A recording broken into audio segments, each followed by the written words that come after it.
আসসালামু আলাইকুম বন্ধুরা, কেমন আছেন আপনারা? আশা করি সবাই ভালো আছেন। আলহামদুলিল্লাহ আমি ভালো আছি। আবার একটি নতুন ভিডিও নিয়ে আপনাদের সঙ্গে চলে এসেছি মিজানুর রহমান আজারির ওয়াজ। আপনারা যারা যারা মিজানুর রহমান আজারির ওয়াজ শুনতে ভালোবাসেন তারা ফুল ভিডিওটি দেখতে থাকেন, আশা করি ভালো লাগবে। আল্লাহর হাবিব সাল্লাল্লাহু আলাইহি ওয়াসাল্লাম সব সময় হোল দ্য ডে লং, সারাটা দিন আল্লাহর তাসবিহ পড়তেন, জিকির করতেন, প্রতিদিন 100 বারেরও বেশি ইস্তিগফার করতেন।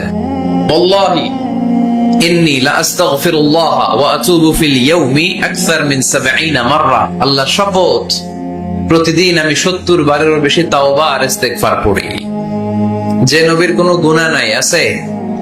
আল্লাহর হাবিবের জীবনে কোনো গুনাহ আছে? তিনি নিষ্পাপ, নিষ্কলুষ, তিনি 70 বারের বেশি ইস্তিগফার করতেন। আমরা পড়ি না। শুধু টয়লেটের সময়টা যখন আল্লাহর হাবিব সাল্লাল্লাহু আলাইহি ওয়াসাল্লাম ইস্তেনজা করতেন তখন আল্লাহর নাম নিতে পারতেন না, তাই ইস্তেনজা থেকে বের হয়েই পড়তেন গফরানাক, মানে আল্লাহ ক্ষমা করে দাও। গফরানাক মানে কি? আল্লাহ ক্ষমা করে দাও। এই যে এতটুকু সময় তোমার তাসবিহ পড়তে পারলাম না, আল্লাহ তুমি আমার উপর রেগে যেও না, তুমি আমারে ক্ষমা করে দাও। এজন্য আমরা যেন সবসময় বেশি বেশি ইস্তিগফার করি। কি পড়ি? পড়েন আস্তাগফিরুল্লাহ, আবারও পড়েন আস্তাগফিরুল্লাহ, সবাই পড়ুন আস্তাগফিরুল্লাহ। আল্লাহর হাবিব সাল্লাল্লাহু আলাইহি ওয়াসাল্লাম বললেন, মান লাযামাল ইস্তিগফার জাআলাল্লাহু লাহু মিন কুল্লি যিকিন মাখরাজা। যে সব সময় ইস্তিগফার করে আল্লাহ তাআলা সব বিপদ থেকে তাকে মুক্ত করে দেয়। ওয়া মিন কুল্লি হাম্মিন ফারাজা, সব দুশ্চিন্তা থেকে তাকে আল্লাহ মুক্ত করে দেয়। সুবহানাল্লাহ পড়েন। ওয়ায়ারযুকহু মিন হাইসু লা ইয়াহতাসিব, এমন জায়গা থেকে আল্লাহ তাআলা রিজকের ব্যবস্থা করে দেয় সে কল্পনাও করতে পারে নাই। সুবহানাল্লাহ পড়েন। মাঝে মাঝে এমন জায়গা থেকে রিজিক আসে আমরা কখনো ভাবি নাই, ভাবছি হঠাৎ কোত্থেকে যেন খাওয়ার ব্যবস্থা হয়ে গেল, হঠাৎ কোত্থেকে যেন রিজিকের ব্যবস্থা হয়ে গেল। আপনি শুধু খাবার দাবার আর টাকা পয়সাকে রিজিক মনে করবেন না, আল্লাহর দেয়া সব নেয়ামতি রিজিক। এই যে সন্তান পেয়েছেন, এটা কার পক্ষ থেকে রিজিক? স্ত্রী পেয়েছেন, দিয়েছে কে? সবাই মিলে চাইলে একটা সন্তান বানানো যায়। আল্লাহ কাউরে ছেলে দেয়, কাউরে মেয়ে দেয়, কাউরে ছেলে মেয়ে দুইটাই দেয়, আবার কাউরে ছেলেও দেয় না, মেয়েও দেয় না, এরকম আছে না নাই? নিঃসন্তান বানিয়ে আল্লাহ পরীক্ষা করে। কাউরে আল্লাহ ছেলে বানিয়ে পরীক্ষা করে, কাউকে আল্লাহ মেয়ে বানিয়ে পরীক্ষা করে, কাউকে আল্লাহ হিজরা বানিয়ে পরীক্ষা করে। আছে আছে। ইউসুফের খিলে তো হিজরা টিজরা নাই না? হিজরাদেরকে আমি বলি প্রায় হিজরাদের ব্যাপারে, অনেক হিজরাও দেখি বিভিন্ন জায়গায় কমেন্টস করে যে হুজুর আমরাও শুনি আপনার ওয়াজ। আলহামদুলিল্লাহ, এটা ভালো। এই যে তৃতীয় লিঙ্গ, থার্ড জেন্ডার, এরা অবহেলিত কিন্তু আমাদের দেশে, কিন্তু এদেরকে নিয়ে আমাদের ভাবনা নেই। সংখ্যায় একেবারে কম নয়, এদের সংখ্যাও অনেক। এরা আমাদেরই সন্তান। আমার দুইটা মেয়ে, তো আল্লাহ মেয়ে না দিয়ে আমার ঔরসে হিজরা দিতে পারতো না? কথা বোঝে নাই। আমি যে ছেলে হয়েছি কার ইচ্ছায়? আমার বোন মেয়ে হয়েছে কার ইচ্ছায়? যে হিজরা হয়েছে সেও হয়েছে কার ইচ্ছায়? বুঝতেছেন কথা কি? বুঝেন? তাহলে হিজরা এরা আমাদের সমাজেরই অংশ, এরা আমাদেরই সন্তান, কিন্তু আমরা এদেরকে পরিচয় করিয়ে দেই না কোথাও। দেখবেন এক লোকের এক ছেলে এক মেয়ে আর একটা হিজরা, তো ঘরে মেহমান আসলে উনি ছেলের পরিচয় করায় দেয়, ছেলের নাম আব্দুল্লাহ, মেয়ের নাম সুমাইয়া। হিজরা যে আছে ওরা সামনেই আন। ও সব সময় অবহেলিত, neglected in family as well as in the society. পরিবারও নেগলেক্টেড, সমাজও নেগলেক্টেড। ফলে সে দুঃখ ভারাক্রান্ত মন নিয়ে খুঁজতে থাকে, আমার মতো এরকম অসহায় কে আছে দেখি। সে খুঁজে পেয়ে যায় আরো কিছু হিজরাকে, পরে একসাথে হিজরা পাড়া বানায় এরা। জানেন, হিজরারা কিন্তু আরেকটা বয়স্কা হিজরার আন্ডারে থাকে, চাঁদাবাজি করে এরা। আপনাদের এলাকায় নাই তো, আপনারা বোঝেন না। ঢাকায় যাইয়েন একবার, জ্যামের মধ্যে আটকালেই খবর আছে, পুলিশেও ভয় পায় এদের। আমি এক জায়গায় বলছিলাম যে এদেরকে পুলিশের দায়িত্ব দিয়ে দেন, যেহেতু এদেরকে সবাই ভয় পায়। এরা ট্রাফিক সিগন্যালের এখানে এমনি দাঁড়ায় থাকলেই চলবে, লেন চেঞ্জ করে কেউ উল্টা পাল্টা লেনে ঢুকবে না। This is call idea. Idea generate করতে না পারলে দেশের উন্নতি করা সম্ভব না। হিজড়াদেরকে কর্মসংস্থানের ব্যবস্থা করা উচিত। এলাকার জনপ্রতিনিধি যদি কেউ থেকে থাকেন অথবা পরবর্তীতে ভিডিওতে যদি শুনতে পান, আমার এই আবেদন, আপনারা হিজড়াদেরকে খুঁজে বের করবেন, কর্মসংস্থানের ব্যবস্থা করেন। আমি পৃথিবীর অনেক জায়গায় এয়ারপোর্টে দেখেছি হিজড়াদেরকে, দে হ্যাভ হিউজ স্ট্যাটাস, তাদের জব আছে, তাদের চাকরি আছে, তাদের সম্মান আছে, সামাজিক সম্মান, তারাও আমাদের মতো মানুষ। এজন্য তাদেরকে কর্মসংস্থানের ব্যবস্থা করেন, শিক্ষার ব্যবস্থা করেন। স্কুলে পাঠানো যায় না, বাবা মারা লজ্জা পায়, লুকাতে চায় এদেরকে। সন্তানের ফর্ম পূরণ করতে গেলে ওখানে লেখা থাকে জেন্ডার, ছেলে নাকি মেয়ে। তো এটা ছেলেও না মেয়েও না, কি লিখবে? এখন থেকে সব ফর্মে 3টা ঘর রাখবেন মেল, রাখবেন ফিমেল, আর একটা রাখবেন শিমেল অথবা বাইসেক্সুয়াল, উভয় লিঙ্গ যাদের। তো এদেরকে যেন আমরা আগলে রাখি, এদেরকে যেন দূরে ঠেলে না দেই।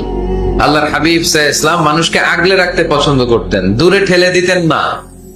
আল্লাহ রাসূল সাল্লাল্লাহু আলাইহি ওয়াসাল্লাম মন জয় করার কিছু বাক্য আমাদেরকে শিখিয়েছেন, how to reach in the people's heart, মানুষের হৃদয়ে কি করে পৌঁছতে হয় তিনি শিখালেন। তুমি বলো বাশশিরু, ইয়াসসিরু, ইয়াসসিরু ওয়ালা তুআসসিরু, বাশশিরু ওয়ালা তুনাফফিরু, সহজ করে উপস্থাপন করো, কঠিন করো। মানুষকে সুসংবাদ দাও, ভয় দেখিও না। আমরা ভয় দেখাই, আছে না নাই? নতুন একজন কালেমা পড়ে মুসলমান হয়েছে, ওরে শোনাইতে আরম্ভ করছে তোমার নামাজ পড়তে হবে, রোজা রাখতে হবে, যাকাত দিতে হবে, তোমার বউরে পর্দা করাইতে হবে, তুমি এটা করতে পারবা না, ওইটা করতে পারবা না, কারণ ইসলামে এইটা নাই ওইটা নাই। নতুন মুসলিম কয় তাইলে আমিও নাই, তোমাদের ধর্মে আমিও নাই। তো ভয় দেখেন কেন? ও যখন কালিমা পড়ে মুসলমান হয়েছে, ওরে বলবেন কিছু বই পড়ো না, এই বইগুলো পড়ো।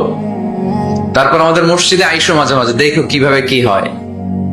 ইসলামের কিছু প্রোগ্রামে নিয়ে যান, মসজিদে নিয়ে যান, জুমার নামাজে দেখো কেমনে পড়ে, কি বলে শোনো। তো এইভাবে গ্রাজুয়ালি মানুষের হৃদয়ে পৌঁছতে হয়।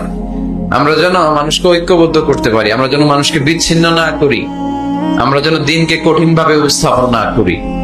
দোয়া করেন আপনারা? কার কাছে করেন? দোয়া করা, দোয়া চাওয়া দুইটাই সুন্নাত, দুইটাই কি? আমরা বলি না যে আম্মা আমার জন্য দোয়া করবেন, আব্বা দোয়া করবেন। হুজুরের কাছে বলি হুজুর দোয়া করবেন।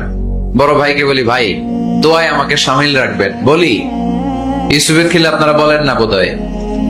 বলেন বলেন, বলবেন। দোয়া চাওয়া, দোয়া করা দুটোই সুন্নাত। দোয়া চাইতে হয়, মুরব্বীদের কাছে দোয়া চাইতে হয়, আব্বা আম্মার কাছে দোয়া চাইতে হয়। আব্বা আম্মার দোয়া আল্লাহ ফিরিয়ে দেয় না। দোয়া চাইতে দেরি, দোয়া কবুল করে নেয় কে? আমরা আব্বা আম্মারে রেখে দিয়ে অমুক দরবারে যাই, অমুক দরবারে যে দোয়া চাই। আসল বড় দরবার যে আমার ঘরে, এটাই ভুলে যাই। আমার আব্বার চেয়ে বড় কোন পীর সাহেব আমার জন্য হতে পারে, আমার মায়ের চেয়ে বড় দোয়াকারী আমার জন্য পৃথিবীতে থাকতে পারে। পৃথিবীর সবাই মিলে, সব আল্লাহর ওলিরা মিলে কোরআন খতম দিয়ে এখানে ফু দিল একটা গ্লাসের পানির ভিতরে, আপনার আম্মা কিংবা আব্বা শুধু বিসমিল্লাহ বলে আরেকটা গ্লাসের পানির মধ্যে ফু দিল, মায়ের দোয়াটা মুহূর্তেই কবুল করে নিবে কে? এজন্য আব্বা আম্মা থেকে দোয়া নেওয়ার দরকার আছে না নাই? দোয়া চাইবেন, দোয়া চাইবেন। মায়ের মর্যাদা অনেক বেশি, বাবার চেয়ে 3 গুণ বেশি, কমসে কম। কয় গুণ বেশি? মা মা মা, তারপর বাবা। 3 বার মা। কয়বার মা? 1 বার বাবা। তার মানে মাকে ইসলাম দিয়েছে স্বর্ণ পদক, দিয়েছে রৌপ্য পদক, দিয়েছে ব্রোঞ্জ পদক, আর বাবাকে দিয়েছে সান্ত্বনা পুরস্কার। আমরা এটা নিয়ে খুশি, ঠিক কিনা? তাহলে মাকে 3টা পুরস্কার, স্বর্ণ পদক মা, রৌপ্য পদক মা, ব্রোঞ্জ পদক মা, বাবারে দিছে কি? সান্ত্বনা পুরস্কার। এজন্য মায়ের মর্যাদা বেশি। লাউ কাতা'তা জিলদাক, চামড়া কেটে যদি মায়ের পায়ের জুতা বানিয়ে দাও। ছোটবেলা যে মায়ের বুকের দুধ খেয়েছো, আল্লাহর হাবিব বললেন 1 ঢোক দুধের শোধ আদায় হবে না, ঠিক কিনা? মায়ের 1 ধার দুধের দাম, কাটিয়া গায়ের চাম, বাপস বানাইলে ঋণের শোধ হবে না। এমন দরদি হবে কেউ হবে না আমার মাহাগো।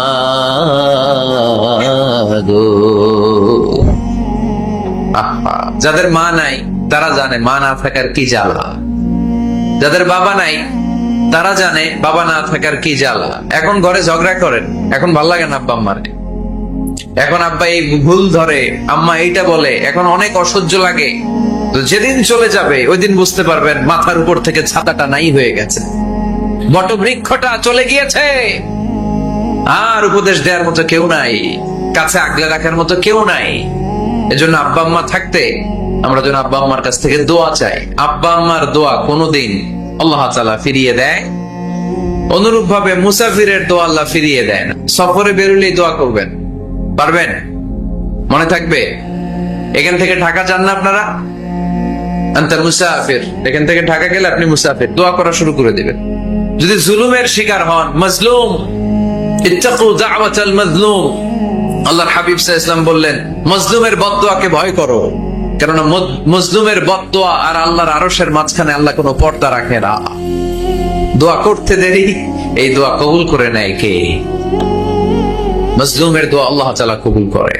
এজন্য আব্বা আম্মার কাছ থেকে যেন আমরা বেশি বেশি দোয়া নিতে পারি, আল্লাহ তুমি তৌফিক দাও। দোয়া চাওয়াও সুন্নাহ, দোয়া করাও সুন্নাহ। বুঝতে পেরেছেন? দোয়া নিজের জন্যও করবেন, অন্যের জন্যও করবেন। রাজি আছেন তো? অনেকে বলে হুজুর আমার দোয়া আমি করব, আমি আরেকজনের জন্য করব কেন? ওনারটা উনি করুক, আমারটা আমি করি, এরকম কথা আছে না? নাই না, অন্যের জন্য দোয়া করবেন, এতে লাভ আছে। আপনি যখন কারোর জন্য দোয়া করেন, ফেরেশতারা আল্লাহর কাছে দোয়া করতে থাকে, আল্লাহ যেই দোয়া সে তার ভাইয়ের জন্য করলো, আগে দোয়াটা তার নিজের জন্য কবুল করে দাও। মা মিন মুসলিম ইয়াদউ লিআখিহিল মুসলিম বিযাহরিল গায়ব ইল্লা ক্বালাল মালাক ওয়ালাকা বিমিসলিন। ফেরেশতারা বলে ওয়ালাকা বিমিসলিন, আপনি দোয়া করলেন আল্লাহ আমার এই ভাইটার টাকা পয়সা নাই, তুমি তারে ধনী বানায় দাও। ফেরেশতারা তখন বলে ওয়ালাকা বিমিসলিন, মানে আল্লাহ যিনি দোয়া করতেছে আগে তারে ধনী বানিয়ে দাও। সুবহানাল্লাহ কইতে পারলেন না? আরো জোরে বলেন সুবহানাল্লাহ। একখানা ডর করি কওয়াজি সুবহানাল্লাহ। এইবার বেড়ে গেছে আওয়াজ। একখানা ডর করি হওনাবাজি, এইটা বললে কক্সবাজারের বাইরে বলতে পারে। ডর করি কইতে হবে বড় বড় করে। আপনার ভাই অসুস্থ, আপনি দোয়া করলেন আল্লাহ আমার ভাইটা অসুস্থ, তারে তুমি সুস্থ করে দাও। ফেরেশতারা বলে ওয়ালাকা বিমিসলিন, মানে আল্লাহ যিনি দোয়া করতেছে তার কোনো রোগ বালাই থাকলে আগে তারে সুস্থ করে দাও। তো এই জন্য অন্যের জন্য দোয়ার দরকার আছে না নাই? আল্লাহ হাবিব সাল্লাল্লাহু আলাইহি ওয়াসাল্লাম বললেন দোয়া মুখুল ইবাদা, দোয়া হচ্ছে ইবাদতের নির্যাস। নামাজ পড়লেন, রোজা রাখলেন, যাকাত দিলেন, কিন্তু দোয়া করলেন না, তার মানে আসল নির্যাসটা আপনি মিস করলেন, ঠিক কি না? আরেক বর্ণনায় এসেছে আদ-দুআ হুয়াল ইবাদা, দোয়াটাই নাকি ইবাদত। দোয়া যে করতেছেন এটাই ইবাদত। আওয়াজ করে পড়তে হবে আল্লাহু আকবার। এজন্য প্রতিটা সালাতে যখন আমরা নামাজে দাঁড়াই, যখন মুসল্লায় দাঁড়াই, আমরা যখন সূরাতুল ফাতিহা পড়ি, এর মধ্যে আল্লাহ একটা দোয়া শিখিয়েছেন, পড়েন ইহদিনাস সিরাতাল মুস্তাকিম, ইহদিনাস সিরাতাল মুস্তাকিম। ও আল্লাহ, show us the right path, show us the correct path। আল্লাহ আমাদেরকে সহজ সরল সোজা পথ দেখান। আল্লাহর হাবিব সাল্লাল্লাহু আলাইহি ওয়াসাল্লাম একবার খেজুর গাছের ডাল দিয়ে মরুভূমিতে একটা টান মারলেন, সোজা একটা টান, আর ডানে বায়ে অনেকগুলো দাগ কাটলেন। আল্লাহর হাবিব বললেন ডানের ছোট ছোট রাস্তাগুলো শয়তানের রাস্তা, ওরা হাতছানি দেয়। আসো নাচের অনুষ্ঠানে আসো, গানের অনুষ্ঠানে আসো, মদের আড্ডা খানায় আসো, জুয়া খেলাতে আসো, ওইদিকে যাওয়া যাবে না। মুমিনের রাস্তাটা সোজা, এটা সিরাতুল মুস্তাকিম। এই রাস্তায় যদি একবার উঠে যান, ডানে বায়ে কোনো মোড় নাই, খালি চলবে, খালি চলবে, ইউটার্ন নাই, কোনো চৌমুহনী নাই। এই রাস্তা শুরু হয়েছে দুনিয়াতে, এই রাস্তার শেষ মাথা ঢুকে গিয়েছে জান্নাতে। এজন্য প্রতিদিন সালাতে আমরা পড়ি আল্লাহ তুমি আমাদেরকে সরল সঠিক পথ দেখাও। আমরা যদি কোনোদিন রাস্তা হারিয়ে ফেলি, আমাদেরকে রাস্তা দেখায় কে? আমি যদি কোনদিন পথ ভুলে যাই, হাত ছানি দিয়ে কাছে নিও, মমতার বন্ধনে আমায় বেঁধে সব ভুল ক্ষমা করে দিও। পড়েন আমিন। এজন্য সালাতের মধ্যে দোয়া আছে না নাই? প্রতিদিন আমরা দোয়া করি, দোয়াটা পড়ি, কিন্তু অর্থ বুঝি না। এর চাইতে দামি দোয়া হতে পারে ইহদিনাস সিরাতাল মুস্তাকিম, আল্লাহ সিরাতুল মুস্তাকিমের পথ দেখাও, সোজা পথ। তো এই জন্য দোয়ার গুরুত্বের কোনো শেষ নাই, এটা অনেক গুরুত্বপূর্ণ। ইটস অ্যান আর্ট, দোয়াটা একটা শিল্প। এটাকে আত্মস্থ করতে জানতে হয়। সব কাজের মধ্যে first class, second class, third class আছে না নাই? কারো দোয়া থার্ড ক্লাস দোয়া, কারোটা সেকেন্ড ক্লাস, কেউ করতে পারে ফার্স্ট ক্লাস দোয়া, ঠিক কিনা? দোয়ার মতো যদি দোয়া করতে পারেন, এটা হচ্ছে ফার্স্ট ক্লাস দোয়া, মুহূর্তে আরশে পৌঁছে যায়। এটাকে রপ্ত করতে হয়, এটার মধ্যে আবেগ জুড়ে দিতে হয়। অনেকে দোয়া করে আবেগ নাই, আছে না নাই? আল্লাহুম্মা সাল্লি আলা মুহাম্মাদ ওয়া আলা আলি মুহাম্মাদ কামা সাল্লাইতা আলা ইব্রাহিম ওয়া আলা আলি ইব্রাহিম ইন্নাকা হামিদুম মাজিদ। আল্লাহ সাইয়েদনা ইব্রাহিম ও তার বংশের উপর যেমনি রহমত প্রেরণ করেছেন, বিশ্ব নবী ও তার বংশের উপর রহমত নাজিল করেন।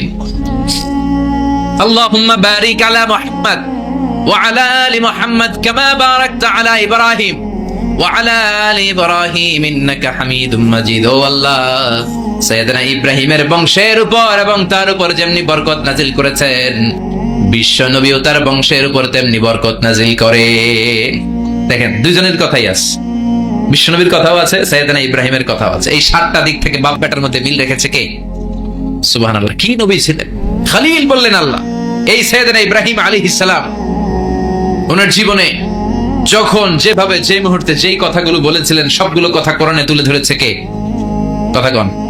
পৃথিবীর কোন নবীর কথোপকথন, ডায়ালগ, কনভারসেশন এভাবে আল্লাহ তুলে ধরেন নাই সাইয়েদনা ইব্রাহিম ছাড়া। সুবহানাল্লাহ পড়েন। যার সাথে যা বলেছেন, উনি ওনার নিজের সাথে কথা বলতেন, এই কথা কোরআনে আছে না নাই? উনি আল্লাহর সাথে কি কথা বলছে, কি ডায়ালগ মারছে, আছে না নাই? নিজের ছেলের সাথে কি ডায়ালগ মারছে, আছে না নাই? নমরুদের সাথে কি ডায়ালগ মারছে, আছে না নাই? ওনার গোত্রের লোকদের সাথে কি ডায়ালগ মেরেছে, ওনার বাবার সাথে কি কনভারসেশন হয়েছে, সবগুলো কথা কোরআনে কোট করে দিয়েছে কে? সুবহানাল্লাহ পড়বেন না? সাইয়েদনা ইব্রাহিম নিজের সাথে নিজে কথা বলতেন। নিজের সাথে নিজের বোঝাপড়া অনেক দরকার। আপনারা নিজের সাথে নিজে কথা বলেন? বলেন না? বলবেন। নিজের সাথে নিজে কথা বললে অনেক কিছু বেরিয়ে আসে। আপনি আপনার মনকে জিজ্ঞেস করবেন, মন আপনারে ঠকাবে না। আপনার বিবেকটা আল্লাহর দেয়া অনেক বড় আদালত, এই আদালত কখনো আপনারে ঠকাবে না। চিল্লা এখন ঠিক কিনা? নিজে নিজে বোঝাপড়া করবেন, চিন্তা গবেষণা করবেন, আল্লাহর দেয়া রেশনাল, আল্লাহর দেয়া কমন সেন্সকে কাজে লাগাবেন। আমরা আকল বলতে একটা কথা বলি না, এটাকে ইংরেজিতে বলে কমন সেন্স। কি বলে? Common sense is very uncommon thing. Common sense হচ্ছে এমন জিনিস যেটা খুব আনকমন, এটা অনেকের থাকে না। কথা কম। প্রত্যেককে আল্লাহ কমন সেন্স দিয়েছে। আল্লাহু আকবার। সাইয়েদনা ইব্রাহিম কমন সেন্স খাটালেন, ওনার বুদ্ধি বিবেক খাটালেন, চিন্তা করলেন, অনুসন্ধান করলেন, করতে করতে করতে উনি মহাসত্যের সন্ধান পেয়েছেন। চিল্লায় বলেন তো মহাসত্যকে? মহাসত্যকে? উনি এমন একটা পরিবেশে এসেছেন, আমরা তো জন্মসূত্রে মুসলমান, আমরা জন্মগ্রহণের পরেই আমাদের কানে আজান দেয়, আমাদের জন্য আকিকা দেয়, আমাদের মাথার চুল ফেলে দেয়, আমাদের ইসলামিক নাম রেখে দেয়, আমারে মক্তবে ভর্তি করিয়ে দেয়, আমার হাতে কোরআন তুলে দেয়। একটা প্রিভিলেজ আল্লাহর খলিল ইব্রাহিম পায় নাই। নিজে বুঝে, নিজের মনের সাথে লড়াই করে, যুদ্ধ করে, গোত্রের লোকদের বিরুদ্ধে যুদ্ধ করে, প্রচলিত সমাজ ব্যবস্থার বিরুদ্ধে জিহাদ ঘোষণা করে তিনি ইসলাম প্রতিষ্ঠা করেন। এত সহজ না আমার ইসলাম আর সাইয়েদনা ইব্রাহিম খলিলের ইসলাম এক ইসলাম নয়। আমার ঈমান, সাইয়েদনা ইব্রাহিমের ঈমান এক ঈমান নয়। চিল্লায় বলেন ঠিক কিনা? উনি যুদ্ধ করেছেন, নিজের সাথে নিজে বারবার লড়েছেন, লড়তে লড়তে তিনি আল্লাহর সন্ধান পেয়েছেন। উনি দেখতেন আশেপাশে চলে মাছের পূজা, আমরা আজান দেখি, মসজিদ দেখি, তাফসির মাহফিল দেখি, উনি দেখেছেন মাছের পূজা। উনি বাইরে দেখেছেন গাছের পূজা, উনি বাজারে দেখেছেন গরুর পূজা, উনি এলাকায় দেখেছেন মূর্তির পূজা। কিন্তু একটা তো ওনার মন বসে না। উনি দেখেন লোকজন আগুনের পূজা করে। কিসের পূজা করে? আবার পূজা শেষ আগুনের মধ্যে পানি ঢেলে দিলে আগুন নিভে যায়। মাথায় ধরে না কি রে, আমার খোদা কই গেল হঠাৎ করে? এতক্ষণ তো ছিল। ধরে নিলাম ফর এক্সাম্পল আগুনটাই আমার খোদা, এতক্ষণ তো আগুন রে নম করতো, তো পানি দেওয়ার পরে আমার খোদা গেল কই? প্রশ্ন আছে না নাই? দেখেন কিভাবে ইন্টেলেক্ট, রেশনাল, সৃজনশীলতার বুদ্ধিমত্তাকে তিনি কাজে লাগিয়েছেন। খেয়াল করেন, আমরা চিন্তা না করে সিলে কান্নে এসে শুনে দৌড়, আছে না নাই? যাচাই করার প্রয়োজন বোধ করি না, ভেরিফাই করার প্রয়োজন বোধ করি না। এটা মহামারীর আকার ধারণ করেছে আমাদের সমাজে। সমাজটা শেষ। সাইয়েদনা ইব্রাহিম ভাবলেন আগুন আমার রব হয় কি করে, এটাতে পানি ঢাললে এটা গেল কই? তিনি বললেন না, আগুন আমার খোদা হতে পারে না। এরপরে দেখলেন সবাই গাছের পূজা করে। কিসের পূজা? ঘরে যখন লাকড়ি দরকার, গাছ নামক খোদারে কোপাইয়া শেষ করে ফেলে। কথা বোঝা নাই মনে হয়? যারা গাছের পূজা করে, যখন লাকড়ি দরকার, কাঠের দরকার, তখন খোদারে কি করে? কোপায়। কোপায়া সাইজ। তো খোদার এই কোপা, এটা কেমন খোদা? এরপর দেখলেন কিছু লোক গরুর পূজা করে। কিসের পূজা? দেশেও আছে না নাই? তাদেরকে কটাক্ষ করছি না, সব ধর্মের প্রতি শ্রদ্ধা রেখেই বলছি। ভাবেন, রিথিঙ্ক করেন, পুনরায় ভাবেন। তো তিনি দেখতে পেলেন গরুর পূজা করে, আবার যখন জুতা বানানো দরকার গরু জবাই করে গরুর চামড়া দিয়া জুতা বানায়া পড়ে। আছে না নাই? আমাদের হিন্দু ভাইরা তো চামড়ার জুতা, গরুর চামড়ার জুতা পরে না, না? হ্যাঁ, আছে না নাই? তো এইটারে খোদা মানে কি করে? খোদার গায়ের চামড়া দিয়ে জুতা, কত বড় বেয়াদব! চিন্তা করছেন? খোদার গায়ের চামড়া দিয়ে ওই বেয়াদবটা পায়ে জুতা পড়ে, মাথায় ধরে? একটাও সাইয়েদনা ইব্রাহিমের মাথায় ধরে না। এরপর সাইয়েদনা ইব্রাহিম দেখলেন মূর্তির পূজা করে।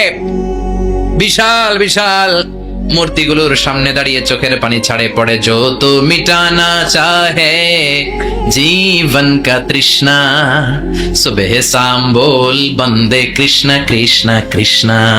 আছে না নাই? মূর্তিগুলোর সামনে যেয়ে পড়ে বন্দে মাতরম, বন্দে মাতরম, জয় জয় রাম সীতারাম, জয় জয় হরে কৃষ্ণ হরে রাম, ওম নমঃ ভগবতে বাসুদেবায়। আছে না নাই? তো উনার এটাও মাথায় ধরে না, কারণ উনি দেখলেন কিছুক্ষণ আগে এগুলোর মাটি কাদা দিয়ে মূর্তি বানাইছে ওরা, এরপরে ডিজাইন করে এগুলোর সামনে ওম নমঃ পড়ে। তো এইটা ওর খোদা হয় কেমনে? যারা বানাইলো এরাই না মূর্তির খোদা। কথা বলেন, বুঝে শুনে উচ্চারণ করেন। কাদার মাটি দিয়ে আমি মিজানুর রহমান আজহারি একটা মূর্তি বানালাম, মূর্তি বানিয়ে এটার আগুনে পুড়ে শক্ত বানালাম, এরপর আমি নিজ হাতে রং তুলে দিয়ে ডিজাইন করলাম, এরপরে এটার আমি বসালাম। বলেন তো আমি এটার স্রষ্টা না এটা আমার স্রষ্টা? এটার বানাইছে কে? মিজানুর রহমান আজহারি এই মূর্তির স্রষ্টা। চিল্লা এখন ঠিক কিনা? তো যেটারে আমি বানালাম এটার আবার ওম নমঃ ভগবতী হবে? মাথায় ধরে না, ওনার মাথায় ধরে না। উনি চিন্তা গবেষণা অনুসন্ধানের মধ্য দিয়ে সত্যের সন্ধান পেয়েছেন। মহাসত্য এমনি পান নাই। দিন গড়িয়ে রাত আসে, সাইয়েদনা ইব্রাহিম আকাশের দিকে তাকায়, তাকিয়ে দেখে ধ্রুব তারা। কি তারা? সবাই দেখে ধ্রুব তারারে পূজা করে। এবার নিজের সাথে কথোপকথন কি করলেন এই কোরআন সাক্ষী। ফালাম্মা জান্না আলাইহিল লাইলু রাআ কাওকাবান ক্বালা হাযা রাব্বি ফালাম্মা আফালা ক্বালা ইন্নী লা উহিব্বুল আফিলিন। সুবহানাল্লাহ পড়েন। দেখেন নিজের সাথে নিজের বোঝাপড়া। রাত্রিবেলায় যখন ধ্রুব তারা দেখলেন, সবাই পূজা করে, এবার মনে মনে কথা কয়। কেমনে কথা কয়? এই যে শুরু করছিলাম একটু আগে, বললাম যে মনে মনে কথা আছে না নাই? মনে মনে কথা কয়, কিরে এটা তো সুন্দর, এটাই মনে আমার খোদা। কিছুক্ষণ পর যখন দেখে তারা নাই, কয় না এটা খোদা না, এটা হুদা। এটা কি খোদাই? কি আমার ছেড়ে চলে গেলে চলবে? আমি অসুস্থ হইলে আমার দেখবে কে? অসুস্থ হইলে আমার সুস্থ করবে কে? বিপদে পড়লে আমাকে উদ্ধার করতে হবে কে? তার মানে আমার খোদা আমার ছেলে চলে যায় না, এই তারা আমার খোদা হতে পারে। ফালাম্মা জান্না আলাইহিল লাইলু রাআ কাওকাবান ক্বালা হাযা রাব্বি ফালাম্মা আফালা ক্বালা ইন্নী লা উহিব্বুল আফিলিন ফালাম্মা রাআল কমারা বাযিগান ক্বালা হাযা রাব্বি ফালাম্মা আফালা ক্বালা লা ইন লাম ইয়াহদিনি রাব্বি লাকুনান্না মিনাল কওমিদ দাল্লিন। পড়েন আল্লাহু আকবার। এরপরের দিন যখন চাঁদ দেখলেন, পূর্ণিমার চাঁদ, দেখতে ওইটা তারার চেয়ে ছোট না বড়? কম সুন্দর না বেশি সুন্দর? পরের দিন চাঁদ দেখে তিনি দেখলেন সবাই চাঁদের পূজা করে। এবার আবার মনে মনে কথা, তাইলে ওইটা না এইটাই মনে হয় খোদা। আল্লাহর কসম এগুলো কোরআনে আছে। কিভাবে উনি মহাসত্যের সন্ধান পেয়েছেন সব আল্লাহ কোরআনে তুলে ধরেছে। না না, ধ্রুব তারা আমার খোদা না, খোদা হইলে হবে এই চাঁদ। এইটা অনেক সুন্দর। আবার রাতের শেষে চাঁদও নাই, মনে মনে খাইছে খোদায় গেল কই? উনি খোদা খুঁজে পায় না, খোদা গেল কই? এবার উনি বললেন, হায় হায়, আমি তো বিপদে পড়ে গেছি, খোদা খুঁজে পাই না। আমার আসল খোদা যদি আমারে পরিচয় না দেখায়, আমি তো গোমরা হয়ে যাব। ফালাম্মা রাআশ শামসা বাযিগাতান ক্বালা হাযা রাব্বি হাযা আকবার ফালাম্মা আফালাত ক্বালা ইয়া কওমি ইন্নী বারীউম মিম্মা তুশরিকুন। এরপরের দিন সকালবেলা পূর্ব দিগন্ত থেকে যখন দ্বিপ্রহরের জল জলে সূর্যটা উঠলো, গগন বিদারী তাপ দিয়ে গোটা বিশ্বটারে আলোকিত করে জানান দিয়ে যখন জল জলে সূর্যটা উঠলো, তিনি বললেন, না না, ধ্রুব তারা খোদা না, চাঁদ আমার খোদা হলে হতে হবে এই সূর্যটা, ঠিক কিনা? হাদা আকবার, এটা অনেক বড়, এটা সবচেয়ে বড়, খোদা হইলে এটারই হওয়া লাগবে। আবার বিকেল বেলা পশ্চিম দিকে যখন জল জলে সূর্যটা ডুবে যায়, এবার উনি বিপদে বললেন। আল্লাহু আকবার। দেখেন স্টেপ বাই স্টেপ সব বাদ দিয়ে কেমনে তিনি মহাসত্যের সন্ধান পান। বিকেল বেলা যখন সূর্য ডুবে যায়, কয় না এটাও আমার খোদা হতে পারে। এরপর তিনি দ্ব্যর্থহীন কণ্ঠে ঘোষণা করলেন, ইন্নী ওয়াজ্জাহতু ওয়াজহিয়া লিল্লাযী ফাতারাস সামাওয়াতি ওয়াল আরদা হানিফান ওয়া মা আনা মিনাল মুশরিকিন। সুবহানাল্লাহ। তিনি বললেন, না, গরু আমার খোদা হতে পারে না, মূর্তি আমার রব হতে পারে না, ধ্রুব তারা চাঁদ সূর্য কোনটাই আমার রব হতে পারে না। মহাবিশ্বটা যে চমৎকার ভাবে চলছে, নিশ্চয় এমন একজন মহা ব্যবস্থাপক আছে, নিশ্চয় এমন একজন মহা কন্ট্রোলার আছে, যিনি দূর থেকে গোটা বিশ্বের সব কন্ট্রোল করে থাকে। তিনি কে? তিনি বললেন, ওই রবের দিকে আমি মুখ ফেরালাম, যিনি আকাশ বানালেন, জমিন বানালেন। তোমরা যেগুলোর পূজা করো, আমি এগুলোর পূজা করি না। আল্লাহর দেখে নাই, কিন্তু পেয়ে গেছে সন্ধান। সুবহানাল্লাহ পড়েন। কেমনে ইকুয়েশন ড্র করে, কেমনে পাটিগণিতের মতো মিলাইছে, না এটা বাদ, ওইটা বাদ, ওইটা বাদ, সব বাদ। পরে তিনি এই সিদ্ধান্তে আসলেন যে একজন মহা ব্যবস্থাপক আছে, একজন মহা নিয়ন্ত্রক আছে, যার ইশারায়, যার ইঙ্গিতে, যার অর্ডারে গোটা বিশ্বটা এক নিয়মে চলে। চিল্লা এখন ঠিক কিনা? স্টেপ বাই স্টেপ যেতে যেতে তিনি নিজের সাথে বোঝাপড়া করতে করতে, নিজের সাথে কথা বলতে বলতে আল্লাহর সন্ধান পেলেন। এখন আমরা চিন্তা করি না, গবেষণা করি না। সম্মানিত ভাইয়েরা, এই কোরআনে আল্লাহ বহুবার বলেছে, এই কোরআনে আল্লাহ চিন্তাশীলদের জন্য নিদর্শন রেখে দিয়েছে। কাদের জন্য? ক্ষমতাশীলদের জন্য, পাওয়ারফুলদের জন্য, টাকাওয়ালাদের জন্য, শক্তিশালীদের জন্য। চিল্লায় বলেন, কাদের জন্য? চিন্তাশীলদের জন্য কোরআনে নিদর্শন আছে না নাই? তার মানে এই নবী নিজে নিজে যেই কথা বলে, এই কথা কোরআনে আছে না নাই? আবার এই নবী আল্লাহর সাথে যেই কথা বলে, ওইটাও আছে না নাই? উনি আল্লাহরে বললেন, রব্বি আরিনি কাইফা তুহিল মাউতা। আল্লাহ, তুমি নাকি মৃতকে জীবিত করো, কেমন করে করো একটু দেখাও তো। আল্লাহ বলে, ইব্রাহিম, এটা কেমন কথা? আওয়ালাম তুমি নবী মানুষ, কি প্রশ্ন করলে? তোমার বিশ্বাস হয় না? আওয়ালাম তুমি বিশ্বাস হয় না? তুমি তো নবী, চেনো নবী নও, তুমি খলিল, তোমার বিশ্বাস হয় না? এটা কেমন প্রশ্ন? সাইয়েদনা ইব্রাহিম বললেন, বালা, বিশ্বাস হয়, ওয়ালাকিন লিয়াতমাইন্না কলবি, কিন্তু দেখলে ভাল লাগবে, দেখলে ভাল লাগবে, অন্তরটা ঠান্ডা হবে। এজন্য সবকিছু দেখে নিবেন। বাজারে মাছ কেনার সময় কথা কয় না, কিভাবে নিবেন? মুরগি কেনার সময়, হ্যাঁ, সব কিছুর সময়, বিয়ে করার সময় কথা কয় না? শরম পাইছে? জোরে বলেন। বিয়ের সময় বিষ্ণু বলেছেন, দেখে নাও। সুবহানাল্লাহ পড়েন। দেখে নাও, দেখে শুনে নাও, ক্লারিফিকেশন খুব দরকার। এইটা না থাকাতে সমাজে অনেক ভেজাল। কথাগুলো খেয়াল রাখবেন।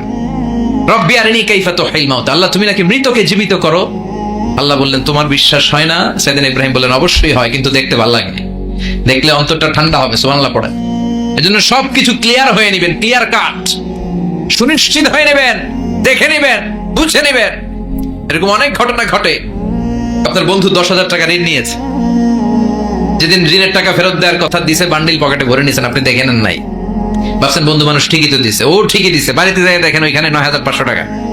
কথা কন, 500 টাকার নোট একটা নাই। এখন ওর সাথে ঝামেলা আছে না নাই? ওর গণনায় ভুল হতে পারে কি পারে না? ও বলবে, আমার গণনায় 10,000 ছিল, ও কইবা আমি পাই নাই, কিলাকিলি আছে না নাই? ঝামেলাটা এই কারণে আপনি দেখে নেন নাই। কথা বলেন। অনেকে বিদেশে যায়, বন্ধু বান্ধবরা অনেক কিছু প্যাকেট করে দেয়, আমার ভাইয়ের জন্য নিয়ে যায়। এক ঘটনা আছে, দুবাইয়ের এক ভাই তার বন্ধুকে কিছু জিনিস দিছে তার ভাইয়ের জন্য। সে বলে দিছে যে আমার ভাইয়ের ডায়াবেটিক্সের রোগ, একটু ওষুধ নিয়ে যাবা। তার বন্ধু তো নরম মনের মানুষ, বিশ্বাস করে নিয়ে গেছে। এয়ারপোর্টে ওরা ধরছে, ওটার ভিতরে ছিল হিরোইন। ভিতরে কি ছিল? এজন্য ক্লারিফিকেশনের দরকার আছে না নাই? আপনি ক্লারিফাই করে নিলে কোনো সমস্যা হবে? সাইয়েদনা ইব্রাহিম বললেন, বালা ওয়ালাকিন লিয়াতমাইন্না কলবি। আল্লাহ, অবশ্যই বিশ্বাস করি, কিন্তু দেখতে পারলে কলিজাটা ঠান্ডা হয়ে যাবে। বিশ্বনবীর অভ্যাস ছিল, ওনার স্ট্যান্ডিং পয়েন্ট উনি ক্লিয়ার করে দিতেন। বুখারীর বর্ণনা, ওনার স্ত্রী আমাদের আম্মা জান সাফিয়া বিনতে হুয়াই ইবনে আখতাব, সাফিয়া বিনতে হুয়াই ইবনে আখতাবকে নিয়ে উনি ইতিকাফ অবস্থায় মসজিদে বসে আছেন। আলো আবছা অন্ধকার। সাফিয়া বিষ্ণুকে বিদায় দিয়ে বের হয়ে যাবেন। In the meantime Vishnu দেখলেন দুইজন সাহাবা হেঁটে যাচ্ছে। সাহাবারা হুট করে বিষ্ণুবীর দিকে তাকালেন। তাকিয়ে দেখে বিষ্ণুবীর সাথে একজন মহিলা, নেকাব পরা, দেখেই সাহাবারা মুখটা ঘুরিয়ে দ্রুত চলে যেতে লাগলেন। বিশ্বনবী বললেন, এই আলা রিসলিকুমা, দাঁড়াও। বুখারীর বর্ণনা। বিশ্বনবী ওখানে গেলেন, যে বললেন সাহাবারা আসসালামু আলাইকুম। ওয়ালাইকুম আসসালাম। ইন্নাহা উম্মুকুম সাফিয়া, ওই যে পর্দার আড়ালে একটা মহিলার সাথে আমারে বসা দেখছো, এটা তোমাদের মা, আমার স্ত্রী সাফিয়া। সাহাবারা বলে, সুবহানাল্লাহ, ইয়া রাসূলুল্লাহ, আপনি এটার ব্যাখ্যা দিতে এসেছেন কেন আমাদের কাছে? আমরা কি কিছু মনে করেছি নাকি? আপনি কোন মহিলার সাথে বসা মানে তো আমাদের আম্মা জানের সাথেই বসা। বিষ্ণু বললেন, না, তোমরা মনে করো নাই, কিন্তু কিছুক্ষণ পর শয়তান তোমাদের হৃদয়ে খুঁতখুঁতানি ঢুকায় দেবে। যাওয়ার সময় মনে মনে ভাববা, কিরে নবী কার লগে বসা? না, আম্মা জানের সাথেই বসা। একটু পরে, আসলে কি আম্মা জানের সাথে বসা নাকি অন্য কেউ ছিল? না না, কেউ ছিল না, নবীর স্ত্রী ছিল। আসলে কি স্ত্রী ছিল না অন্য কেউ ছিল? এই যে খুঁতখুঁতানি, খুঁতখুঁতে স্বভাবের একটা ভাব মনের মধ্যে শয়তান ঢুকাই দিতে পারে কি পারে না? এজন্য ক্লিয়ার হয়ে নেবেন। ক্লিয়ার হয়ে নেওয়া সুন্নাত, ক্লিয়ার হয়ে যাওয়া। আল্লাহ, আমি ক্লিয়ার হতে চাই। ক্লিয়ার হওয়া সাইয়েদনা ইব্রাহিমের সুন্নাত। সুবহানাল্লাহ পড়েন। আল্লাহ, কেমন করে মৃতরে জীবিত করো তুমি দেখাও। আল্লাহ বললেন, 4টা পাখিরে টুকরা টুকরা করো, জবাই করো, টুকরা টুকরা করো, পায়ের সাথে মাথা মিশাও, মাথার সাথে কলিজা মিশাও, টুকরা টুকরা করে ওই পাহাড়ের মধ্যে ছিটিয়ে দিয়ে আস। এরপরে এই পাশে এসে সুম্মা দুহুন্না ইয়াতিনাকা সায়া, আমার নামে পাখিগুলোরে ডাক দাও। উনি এই পাশে এসে আল্লাহর নামে টুকরো টুকরো করে ছিটিয়ে দিয়ে আসা পাখিগুলোরে ডাক দিতে দেরি মুহূর্তে পায়ের সাথে মাথা, মাথার সাথে বডি লেগে জীবিত হয়ে পাখিগুলো দৌড়ে সাইয়েদনা ইব্রাহিমের কাছে চলে এসেছে। আল্লাহর কোরআন সাক্ষী। ইয়াতিনাকা সায়া, এই যে আল্লাহর সাথে উনার কি ডায়ালগ মারছেন, এটা কোরআনে আছে না নাই? এরপরে উনি ওনার কলিজার টুকরা ছেলে সাইয়েদনা ইসমাইলের সাথে কি ডায়ালগ মারলে, সেটাও কোরআনের ভেতরে আছে না নাই? ফালাম্মা বালাগা মাআহু السعي قال يا بني إني أرى في المنام أني أذبحك فانظر ماذا ترى। তিনি ছেলের ডাকে বললেন, ও আমার কলিজার টুকরা ছেলে ইসমাইল, গত রাতে আমি স্বপ্ন দেখেছি যে আমি তোমাকে জবাই করছি। ফানদুর মাযা তারা, তোমার অভিমত কি, অপিনিয়ন কি জানাও। সুবহানাল্লাহ বলেন। ছেলেরা বললেন, আমি স্বপ্নে দেখেছি তোমার জবাই করতেছে, তোমার অভিমত কি? আমগরে যদি আমগো আব্বারা কইতাম আমার দেখেন না, বড়ডারে দেখছেন। কথা কন, বড়ডাই কইতো আমার না মাইজাডারে দেখছেন, মাইজাডারে কইলে কইতো ছোটডারে দেখছেন। কথা কন, আমরা এটা কইতাম না? 100% আমরা এরকম উত্তর দিয়ে দিতাম। চিল্লা এখন ঠিক না? কিন্তু সৈয়দনা ইসমাইল কেমন ছেলে, বাপ কা বেটা সিপাহি কা ঘোড়া, কুছ না হতো থোড়া থোড়া, ঠিক কি না? ছেলে বলল, ইয়া আবাতি ফাল মা তুমারু সাতাজিদুনি ইনশাআল্লাহু মিনাস সাবিরিন। কি ছেলে, আমগডিও বলা ওইটাও বলা, পার্থক্য আছে না নাই?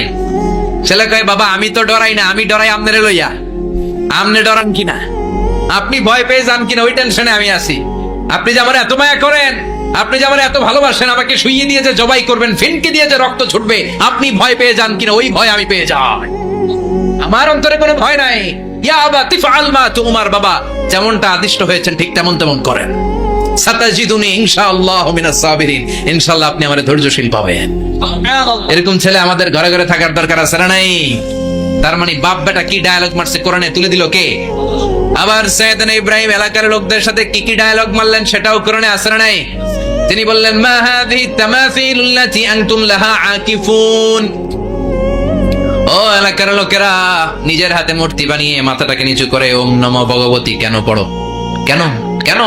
ক্বালু ওয়াজাদনা আবানা লাহা আবিদিন। দেখেন, কনভারসেশন কি এক পক্ষের হয়? কথোপকথন করতে হলে কয় পক্ষ লাগে? উনি বললেন, এই মূর্তিগুলোর সামনে তোরা মাথা নত করে দাঁড়িয়ে থাকিস কেন? তারা বলল, ওয়াজাদনা আবানা লাহা আবিদিন, আমরা আমাদের বাপ দাদাদেরকে দেখছি এরকম করতে, এজন্য আমরাও করি। সাইয়েদনা ইব্রাহিম বললেন, লাকাদ কুনতুম আনতুম ওয়া আবাকুম ফি দালালিম মুবিন, তোরাও শেষ, তোকে বাপ দাদারাও শেষ, তোদের বাপ দাদারাও গোল্লায়, তোরাও গোল্লায়। চিল্লাই কোন ঠিক কিনা? এই কনভারসেশন। এরপরে বাৎসরিক পূজা অনুষ্ঠানের দিন আসলো। কিছুদিন আগে একটা হয়েছে না সরস্বতী, এটা বোধহয় হিন্দু ভাইদের বিদ্যার দেবী। এরা এক একজনের কাছে এক একটা জিনিস নিয়ে যাওয়া লাগে। আমরা সব জিনিস চাই একজনের কাছে, তিনি কে? এটা কঠিন না সহজ? বিদ্যার জন্য ওই মন্দিরে, সৌন্দর্যের জন্য এই মন্দিরে, খাদ্যের জন্য দুর্গার কাছে, ঝামেলা না? আমরা সব কিছুর জন্য একজনের কাছে যাই, তিনি কে? বাৎসরিক পূজা অনুষ্ঠানে সবাই ইব্রাহিমরে ধরছে, ইব্রাহিম চল আমরা পূজা দিতে যাব।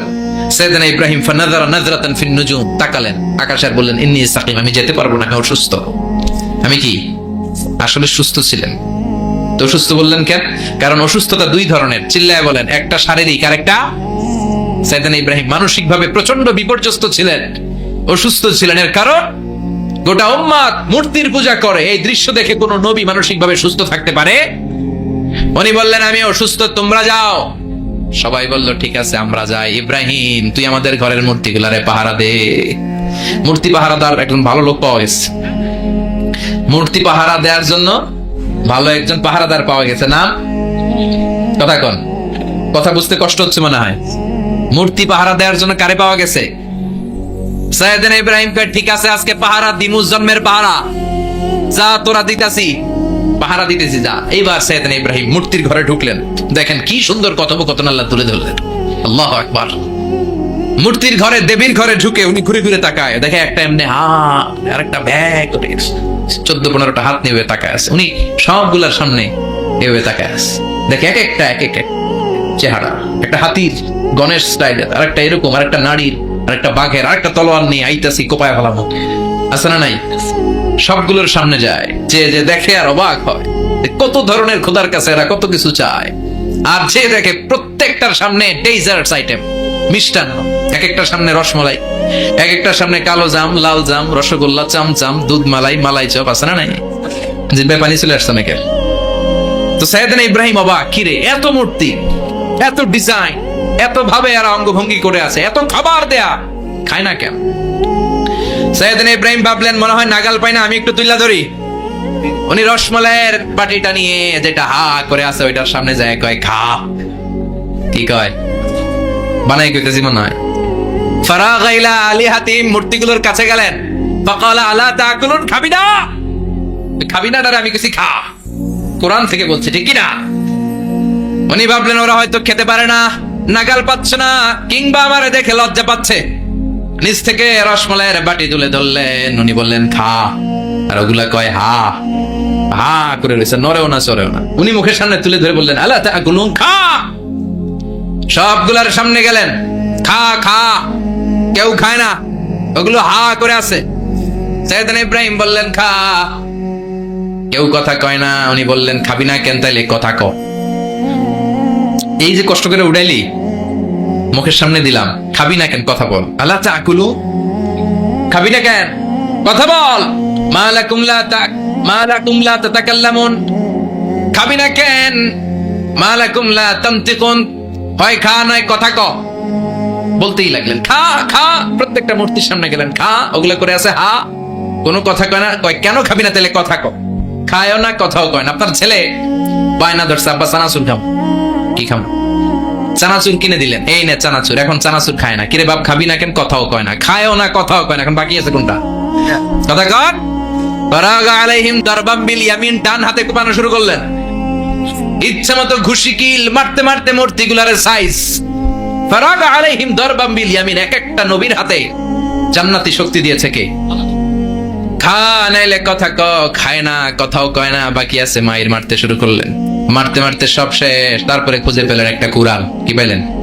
কুড়াল দিয়ে মারতে আরো সুবিধা। খালি এটা এভাবে মারে, ওইভাবে মারে। মারতে মারতে যতগুলো মূর্তি ছিল সবগুলো মেরে বড় মূর্তিটার গায়ে মারতে যাবে। In the meantime stop, কয় না এটারে মারো না।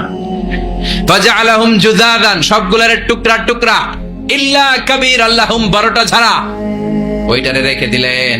আর বুদ্ধি করে কুড়ালটারে বড়টার কাঁধে ঝুলাইয়া দিলে, বড় মূর্তিটার কাঁধের মধ্যে ঝুলাই দিলেন। ঘটনাটা সুন্দর হয়েছে না? এখন কেমন যেন মনে হয় এটা কোপাইয়া দাঁড়ায় রয়েছে বাপের বেটার মতো। বড় পূজার শেষ, পূজার দিনক্ষণ শেষ। বিকেল বেলা পূজা মণ্ডপ থেকে সব এসে দেখে সর্বনাশ। পাহারাদার ইব্রাহিম কই, আনতা ফাআলতা হাযা বিআলিহাতিনা ইয়া ইব্রাহিম। ইব্রাহিম সর্বনাশ কে কইছে? তুই কইছত নি? কই আইনো, বড়টাই কইছে। ওইটারে জিজ্ঞেস করো। বাল ফাআলাহু কাবীরুহুম হাদা ফাসআলুহুম ইন কানু ইয়ানতিকুন, কোরআন থেকে বলছে। আমি করি নাই। ওই দেখ কুড়ালটা কার কান্দে, বড়টার কান্দে, ওইটারে জিগা। সবাইকে খাইছে। সবাই বলে ইব্রাহিম তুমি কি জানো না এগুলো কথা বলে না? সাইয়েদনা ইব্রাহিম বলে যে এটা কথা কয় না, ওইটার পূজা করস কেন? যেটা কথা বলে না, যেটা নিজেরাই নিজেদেরকে মায়ের থেকে বাঁচাতে পারে না, নিজেরাই নিজেদেরকে রক্ষা করতে পারে না, তোরে কিভাবে রক্ষা করবে? এগুলোর পূজা কেন করিস? ফাবুহিতাল্লাযী কাফার, কারো কোনো জবাব নাই, লা জবাব। সবাইকে ইব্রাহিম তুই বড্ড বেড়ে গিয়েছিস, তোরে নমরুদের কাছে নেওয়া হবে, রশি দিয়ে পেঁচিয়ে নমরুদের কাছে নেওয়া হলো। নমরুদের নাম শুনছেন? শোনেন নাই বোধহয়, শোনেন নাই? পৃথিবীতে 4 জন বাদশা ছিল যারা গোটা বিশ্বের বাদশা, গোটা বিশ্বের। 2 জন কাফের, 2 জন মুমিন। মুসলমানের একজন হচ্ছে জুলকারনাইন, আরেকজন হচ্ছে সাইয়েদনা সুলাইমান। কাফেরের একজন হচ্ছে বাখতানাসার, আরেকজন হচ্ছে নমরুদ। এই নমরুদের কাছে নিয়ে যাওয়া হলো রশি দিয়ে বেঁধে। এবার নমরুদের সাথে কি ডায়লগ মারছে এটা তো আর কোরআনে নাই, কথা কন, এটাও আছে। নমরুদ বলে, ইব্রাহিম শুনলাম তুমি নাকি আমাদের খোদাগুলোরে মারছো, তুমি নাকি কোন আল্লাহর ইবাদত করো, তুমি নাকি কোন নতুন রবের তথ্য নিয়ে আমাদের বাবেল নগরীতে আগমন করেছো। আমি ছাড়া কোনো খোদা আছে বলে তো আমি শুনি নাই, এই বাবেল নগরীতে আমি ছাড়া কোনো খোদা আছে আজকে নতুন শুনলাম। কে তোমার খোদা, কি তার পাওয়া? এবার ডায়ালগ মারা শুরু করলেন সাইয়েদনা ইব্রাহিম। সাইয়েদনা ইব্রাহিম বললেন, রব্বি আল্লাযী ইউহয়ী ওয়া ইউমীত, আমার রব এমন রব যিনি জীবন দেয় আবার মরণও দেয়। জীবন দেয় কে, মরণ দেয় কে?